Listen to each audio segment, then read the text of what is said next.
Arizona Territory, 1879. The heat shimmered off the desert floor like a living thing the day Loretta Trumont collapsed in the dust.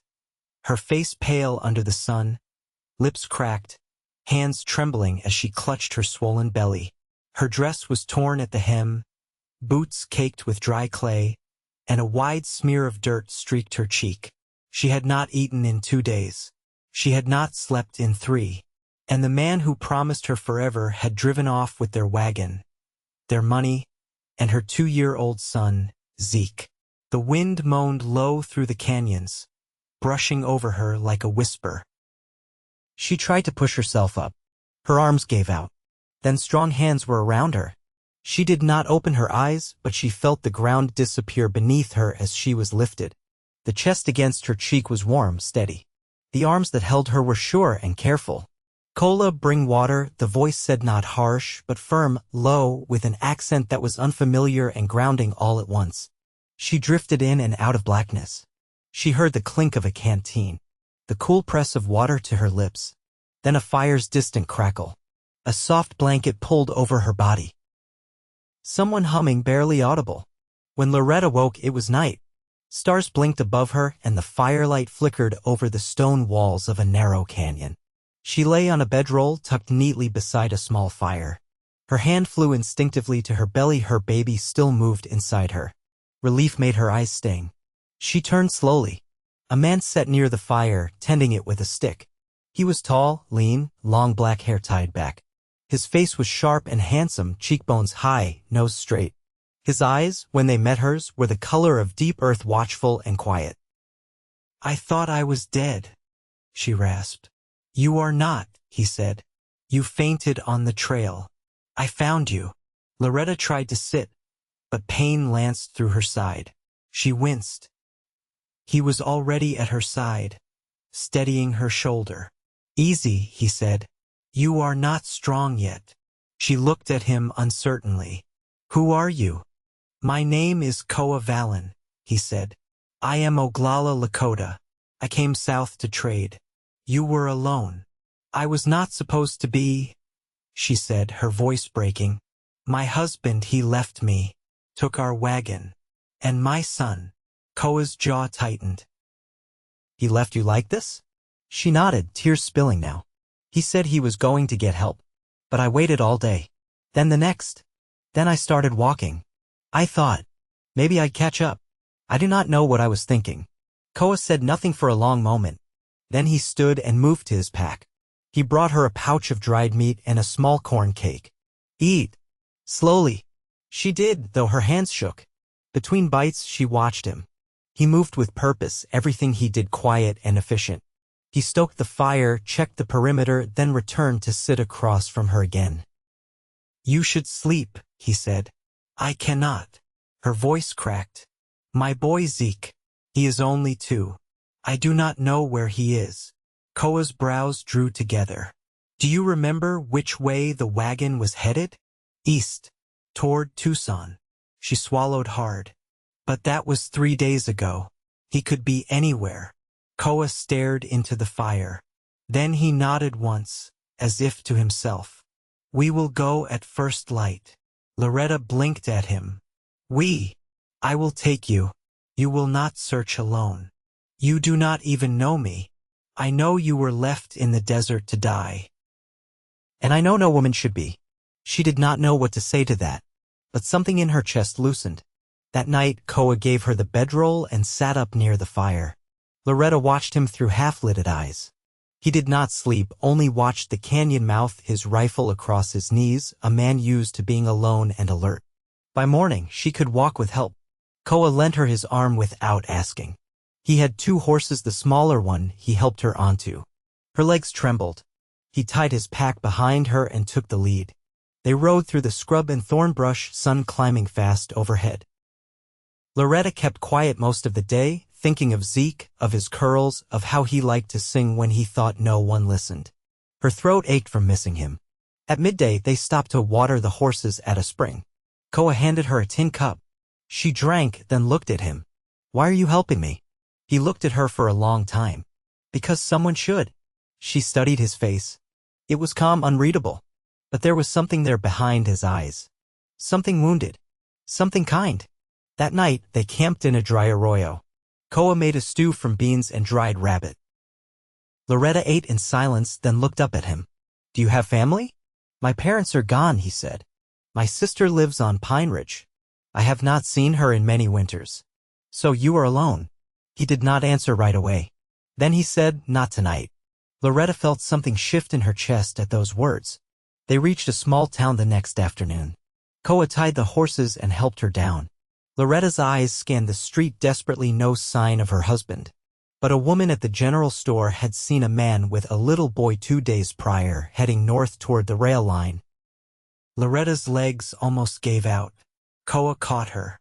"We will find him," he said. She looked at him, eyes wide. "You do not have to keep going. You have done more than enough. I said I would help." "Why?" He hesitated.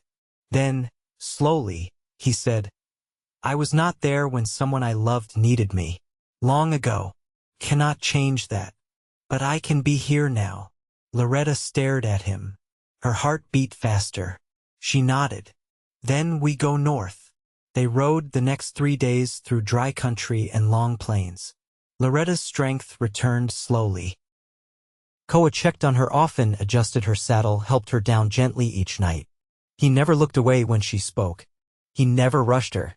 One night, as they sat by the fire, she said, "You are nothing like him." Koa turned to her. "Your husband." He never listened. Never looked at me like I was worth hearing. Koa's voice was quiet. "You are." A silence fell between them. But it was not empty. The next day, they found the wagon abandoned in a ditch outside a mining town. Her husband was gone. But Zeke was there, dirty, crying, tied to the seat with a frayed rope. Loretta's scream tore from her throat as she ran. She pulled her son into her arms, sobbing. Zeke clung to her, crying her name again and again. Koa watched from a few feet away, jaw tight, rifle slung across his back. He waited until she looked up, tears running down her face. "You found him," she whispered. Koa stepped closer. "We found him." Loretta did not let go of her son. But she reached out and took Koa's hand. He held it gently and did not let go. The cabin sat low against the cottonwoods, a half-day's ride from the mining town where they'd found Zeke. It belonged to a Mexican widow who Koa knew through trade, a quiet woman named Marta who gave them the use of her back room without question. She had a soft spot for children and a silence that made Loretta trust her. They stayed 3 nights. Zeke needed time to stop flinching at loud voices, and Loretta's body had not yet forgiven the desert. On the second evening, Loretta stood at the edge of the porch, rubbing her lower back while Zeke laid curled on a quilt in the shade, thumb in his mouth. The scent of pinyon smoke drifted from Marta's kitchen. Koa returned from the corral, dust on his boots and sleeves rolled to his elbows. His shirt clung damp across his shoulders, and his hair was loose down his back, caught by the breeze. "You don't talk much about what you want next," he said, stepping beside her. "I haven't figured what next is." Her voice was raw with honesty. "I thought I was building a life already." He looked toward the boy. "You still are." She folded her arms across her belly. "It doesn't feel much like building. More like digging out from something collapsed." Koa leaned against the post, arms crossed. "You've already done the hardest part. You survived. I didn't do that alone." He didn't look at her, but the muscle in his jaw shifted slightly. "You would have lasted longer than you think." "No," she said, I steady on his. "I wouldn't have." Koa shifted, clearly unused to praise or closeness. "I knew a woman once, long ago. She said living through something wasn't the same as healing from it." Loretta's brow lifted. "Did she heal?" "She married someone else," Koa said, quiet.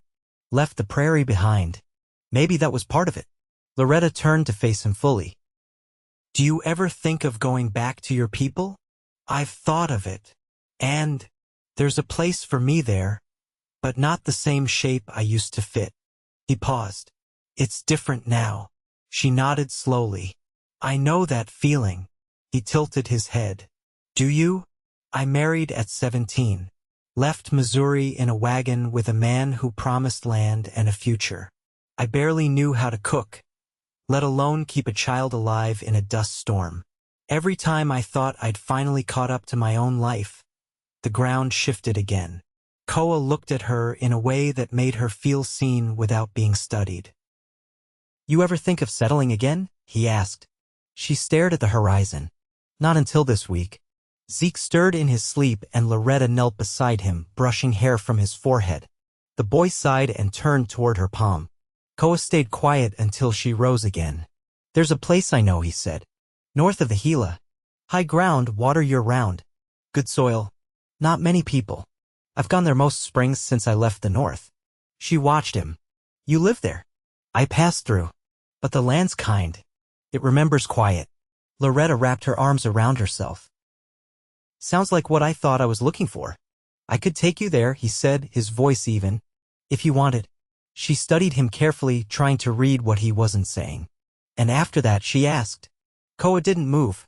"That depends on you." The wind stirred the trees above them, and somewhere inside her, something softened that had been locked tight too long. "We'll go," she said. They left Marta's place the next morning. The widow packed them dried apples and a satchel of cornmeal. She kissed Zeke's head and pressed a rosary into Loretta's hand without words. The trail north wound through dry hills and narrow passes, the air thinner, cooler. Loretta rode with Zeke in front of her, his small hands tucked over hers on the pommel. Koa led, always a few horse lengths ahead, his rifle lashed behind his saddle, his eyes scanning the trail with quiet vigilance. When they made camp, Loretta learned to help gather wood without being asked. She watched the way Koa built a fire, how he checked the wind before setting it. She learned the rhythm of his silences, not empty, but full of thought. On the third night, after Zeke had curled into his blanket, Loretta sat beside Koa at the fire. She turned the tin cup in her hands. "I used to think strength meant never needing anyone," she said. "Now I think it means knowing when you do." Koa didn't answer right away. Then he said, "There's strength in choosing to stay, even when you could walk away." She looked at him sideways. "Is that what you're doing? Choosing to stay?" He met her gaze, steady. "Yes." She didn't smile, but her eyes gentled. "Then I hope I'm someone worth staying for." Koa reached for her hand, rough palm against her fingers. "You are." They sat like that until the fire burned low, fingers laced, saying nothing more. And when Loretta finally leaned her head against his shoulder, he didn't flinch or shift away. He simply stayed. The journey to the high country took 6 days. The land rose steadily, trading dry scrub for stands of juniper and pinyon. The air cooler, the sky sharper. Zeke rode tucked in front of Loretta, quiet and watchful, his small body growing more at ease as the days passed. His eyes followed Koa now, not with fear, but with a kind of cautious curiosity. On the 7th morning, they came over a rise and saw it. A shallow valley opened below them, ringed by pine-covered ridges.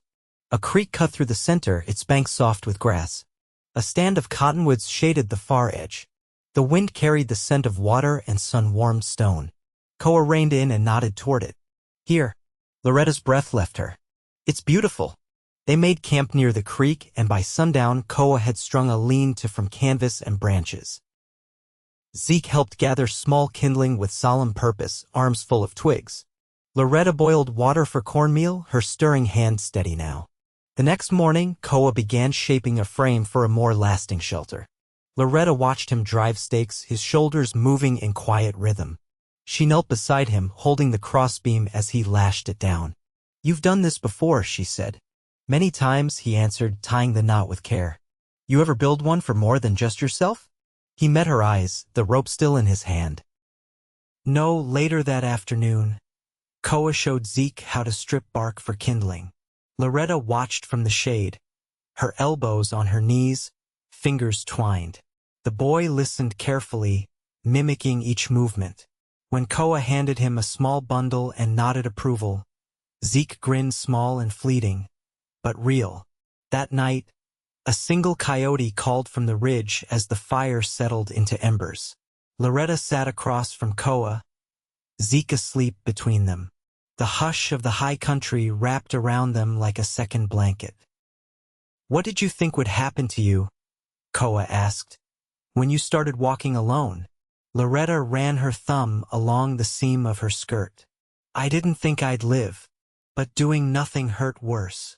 He nodded once, eyes steady. "And you?" she asked. "What was it you were walking from?" He rested his hands on his knees. "After the wars, I couldn't stay. Too many old voices. Too many choices I didn't make but had to carry." She studied his face, the quiet weight behind his words. "Were you a scout? For a time. Did you lose people?" He looked toward the trees. "Yes." She didn't press. Instead, she said, "You carry it with grace." "No," he replied. "I just carry it." The wind stirred the fire, and their shadows flickered across the ground. Loretta reached out and laid her hand over his. His fingers curled around hers without hesitation. By the fourth week, the cabin had walls. Rough-hewn pine, fitted tight, a single door that looked east. Loretta helped with the chinking, her hands blistered but sure. Koa carved pegs for the roof frame, and when one split in his hand, he swore softly in Lakota. She only smiled, holding out another. They slept under canvas a little while longer, Zeke curled between them, safe. In the mornings, Loretta fetched water while Koa worked the beams. In the evenings, they shared stories ones never told before. Names left behind. Dreams neither had spoken aloud. There was no rush in it. No need to name what was already growing. One afternoon, Loretta stood at the creek, washing Zeke's shirt. The water ran cold over her hands. Koa approached from the trees, footsteps soft on the pine needles. "There's a doe nearby with a fawn," he said. "Tracks are fresh." She looked up at him. "We'll need meat soon. I'll take care of it. Let me come." He hesitated. "You're carrying. I can still walk." Koa's gaze moved from her belly to her eyes. "You know how to track?" "No, but I can learn." He handed her his old pair of field moccasins. "Then wear these. Your boots are too loud." They followed the tracks in silence, Loretta watching how Koa moved, how he bent to study the earth, how he paused at broken twigs others would miss. When they spotted the doe grazing near a stand of brush, Koa raised his hand, signaling her to stop. He didn't take the shot. Later, as they walked back, she asked, "Why not?" She had milk. The fawn was close. Loretta nodded. "You think about that kind of thing often?" "I think about what's mine to take. And what isn't." That night, after Zeke fell asleep, Loretta sat beside Koa in the grass, their shoulders touching. "You've given me more than I thought I'd ever have again," she said. "It's not a debt," he replied. "I didn't mean it like that." He turned to her, his voice low. "I know." She leaned into him, her cheek brushing his shoulder. "I want this. With you." Koa looked down at her, his hand lifting to rest against the side of her face, callous thumb tracing her jawline. He didn't speak. He didn't need to. They kissed slowly, without urgency, like two people who had waited long enough and would never need to rush again. When they lay beneath the stars that night, no canvas overhead, only sky, Loretta's hand rested on Koa's chest, steady and warm. And for the first time in years, she didn't dream of escape. She dreamed of staying. The roof went up in 2 days. The beams held fast, and the pine slats Koa had felled and split by hand were laid tight with no gaps for rain to slip through. Loretta helped where she could, lifting bundles of thatch, fetching water, keeping Zeke occupied with seed pods and creek stones. By the second night, they had a roof under stars instead of sky alone, and the shadows inside the cabin felt like shelter, not emptiness. That evening, Koa sat on the threshold, sharpening his knife by the last of the light. Loretta stepped out beside him, brushing her damp hands on her skirt. "I've been thinking about a small garden," she said. "Once the ground thaws more." He didn't look up from the blade. "What would you plant?" "Beans, maybe squash. My mother used to grow herbs, mullein, yarrow. I remember the smell when she boiled them." "You still remember how to use them?" "Bits and pieces. I'd like to learn more." Koa paused, then said, "There's a woman I could ride to. East of here, a day's ride. She was midwife to my sister's last child. Knows medicine better than any I've met. Loretta tilted her head. Would she come this far? She might if I asked her right. She watched him slide the whetstone along the blade, each motion steady. I'd like that. For the baby. And for me. They didn't speak again until dusk gave way to dark. Zeke was already asleep, curled against the cabin wall with one of Koa's old blankets tucked around him. The boy had begun humming to himself sometimes, soft and tuneless, but it filled the space between their steps. Inside, Loretta lit a stub of tallow candle and sat near the hearth. Koa stepped in quietly, set the knife aside, and leaned down to stir the coals. The scent of warm ash and pine filled the room. She studied his profile, the way his shoulders eased when he sat near the fire. When you were a boy, she said, what did you think your life would be? He didn't answer right away. I thought I'd be a horseman. My uncle bred ponies. I followed him everywhere. Did he teach you? For a while. Before the soldiers burned his lodge and scattered what was left. She drew in a breath but didn't speak. Koa's voice didn't change. I took a mare that night. Only one. Rode her south and kept her from the remount buyers. She lived 10 winters. You kept her safe. She kept me safe. The candle flickered low. Loretta leaned forward, elbows on her knees. My father was a stonemason, she said. He'd come home with dust in every crease of him and still hum while he washed. I used to think I'd marry someone like him. Hands full of work, heart full of home. Koa's gaze met hers. You didn't. No, she folded her hands in her lap. I married someone quick with a story and quicker with his temper. Thought I could make it into something better. I was wrong. You didn't make him leave you. No, she said quietly. But I let him silence me. For too long. Koa stood and crossed to the door, looking out over the trees. You're not silent now. She joined him, folding her arms against the chill. That's because you listen. He looked down at her, eyes steady. You're not hard to hear. She reached for his hand, threading her fingers through his. He didn't hesitate. The next week passed in the rhythm of work and small peace. Koa left early one morning to find the midwife, taking only his horse and a side pouch of dried meat. Loretta watched him disappear into the trees, heart tighter than she expected. He'd said he'd be back in 3 days. She believed him, but still woke that night missing the weight of his presence. Zeke grew bolder in his absence, following frogs along the creek, dragging sticks through the dirt and pretending they were wagons. Loretta carved a small spoon from a pine scrap and sang under her breath as she worked. On the 3rd day, just as dusk settled, Koa returned. He rode in slow, the sky behind him streaked with rose. A woman rode beside him, older, her hair braided tight, with a hawk feather tucked into the tie.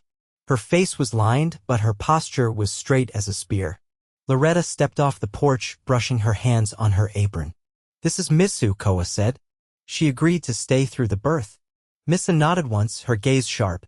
You are strong, but you'll need rest. And food. I'll help with both. Loretta's throat tightened. Thank you. Inside, Missu unpacked bundles of dried herbs, small clay jars, a folded blanket stitched with quillwork. She moved with calm precision, already at home. That night, after Zeke was asleep and Missu had curled near the hearth, Loretta and Koa stood beneath the trees. I missed you, she said plainly. Koa didn't answer. He stepped forward, caught her hands in his, and pressed his forehead to hers. I thought of you the whole ride, he whispered. She leaned into him, breath unsteady but sure. We're building something here, aren't we? He nodded. Yes. I want to stay. With you. His thumbs brushed her knuckles. Then everything I build will be for that. And in the hush of the high pines, with the creek whispering nearby and the stars wheeling slowly above, they stood together, no longer lost, no longer waiting. They had found their place, and each other. The days grew longer, and the light took on the soft clarity of early summer. The cabin stood solid now, shuttered, dry, and warm, its walls holding the scent of fresh pine and hearth smoke. Zeke ran barefoot across the clearing each morning, his laughter trailing behind him like birdsong. Missa had claimed the small lean to beside the main cabin, keeping her own counsel and watching the world with eyes that missed nothing. Inside, Loretta moved slower now. Her belly had dropped and she felt the baby shift lower with each passing day. She no longer fetched water or climbed hillsides, but she still kneaded dough and shelled beans with patient hands. Koa had built her a low stool with a curved back, and she used it now as she sat near the fire, sewing a small blanket from scraps of old flour sack and worn shirts. The stitches were uneven, but the cloth was soft, and her fingers stayed steady. One evening, as the firelight painted the walls in amber, Loretta looked up from her sewing. "You ever think about naming land?" she asked. Koa sat across from her, oiling a length of rawhide. "Only when it belongs to someone." She considered that. "What if it belongs to us?" He glanced up. "Then we should give it a good name." She smiled faintly. "You choose." He set the rawhide aside, crossed the room, and knelt in front of her. "I'd call it Wiaka Oasis," he said gently. "Where the light returns." Her breath caught. "That's Lakota?" He nodded. She lifted her hand to his face. "Then that's what it is." 2 nights later, Loretta woke before dawn with a deep ache low in her back. The fire had gone to coals, and the sky beyond the window was just beginning to pale. First she thought it was nothing, but then another wave came, tighter and deeper. She reached for Koa's shoulder. "It's starting." He was awake in an instant, already pulling on his shirt as Missu stepped through the door, calm and ready. Outside, the older woman said to Koa, "Keep the boy close. I'll call when it's time." Rain began to fall just as the sun rose soft and steady, drumming low on the roof. Koa stood beneath the eaves with Zeke on his hip, the boy's head resting against his collarbone. Birds called in the trees, and the scent of wet earth drifted through the air. Inside, Loretta gritted her teeth as another contraction gripped her. Missu pressed warm cloths to her back and murmured instructions in a tone that brooked no argument. Loretta bore down, sweat dampening her hairline, her hands clutching the blanket beneath her. By mid-morning, the cries of a newborn cut through the hush of the forest. Missa wrapped the child in the quilt Loretta had sewn and placed her gently in her mother's arms. "A girl," she said. "Strong lungs." Loretta stared down at the tiny face, reddened, wrinkled, perfect, and felt tears slide down her cheeks. Outside, at Missa's call, Koa stepped inside. He crossed the room slowly, his eyes locked on Loretta's face. "She's here," Loretta whispered. Koa knelt beside the bed, his gaze moving from Loretta to the child. His hand brushed the baby's head, then rested lightly on Loretta's shoulder. "You both held on," he said softly. She turned her face toward him. "We're yours if you'll have us." He looked at her, then really looked and nodded once. "I already do." They named the baby Lilia after Loretta's mother and planted a row of wildflowers at the edge of the clearing where the sun lingered longest. Missa stayed another 2 weeks, teaching Loretta how to brew teas for healing, how to bind herbs for winter, how to carry a child close without straining her back. Then, one morning, she packed her bundle, nodded once, and walked east without ceremony. Life settled into new rhythm. Mornings began with Zeke helping Koa mend the corral fence or check the trout line. Loretta nursed Lilia near the hearth, humming old melodies softer than words. Evenings brought warmth, quiet meals, and the sound of wind through the trees. One afternoon, as Koa split kindling near the cabin, Loretta stood beside him, Lilia wrapped tight against her chest. "You've given us more than I could have hoped for," she said. He paused, resting his hand on the hatchet handle. "You gave me a home." She stepped closer, her free hand finding his. "I want to marry you." Koa met her gaze, steady and certain. "Then we will." They wed beneath the cottonwoods by the creek, with Zeke holding a bundle of flowers and Lilia cradled in her mother's arms. There was no preacher, no papers, just spoken vows, quiet and clear, and a promise sealed in the hush of the high country. Years passed. The cabin weathered its first winter with a thick roof and a hearth that never went cold. Zeke grew into his father's boots and then out of them, his legs long, his back straight. Lilia toddled after chickens and learned to speak in 2 tongues, her voice as fearless as her mother's. Loretta and Koa planted a garden that spread year by year beans, squash, herbs, and wildflowers. They built shelves for books and a cradle that Koa carved from juniper. They danced by lantern light when the mood struck and grew old in the quiet, rooted deep into the land they named together. And when they stood hand in hand beneath the pines, watching their children laugh in the sun, they knew without speaking that they had found what they had never dared dream, a life made whole by love and a home that would never leave them.